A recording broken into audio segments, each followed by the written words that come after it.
Good day mga kabudget. Bike check tayo kay Spanker button natin. R3 ng 2x9 speed. Alloy frame, internal cabling na rin yan. Crank niyan ay 2x Spanker alloy. FDI Sensa Ignite. Ang kanyang RDI Sensa Ignite din. 9 speed. Cogs niyan ay 9 speed. Hubs niyan ay speed pa. 160mm rotor, quickly ang gulong. Ang tire niyan ay 700/28C. Ayan, naka-alloy ring na yan. Si R3 natin, ayan, Spanker. Ang seat post ay Spanker din, alloy. Ang saddle ay Spanker din. Ang stem niyan ay Spanker, alloy na. Drop bar ay alloy na rin.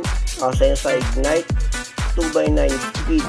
Ang unahang gulong niyan ay 160mm rotor, quick release. Ang Spanker button, R3, yan. 2x9 speed, 11,599 with freebies, 10,699 no freebies.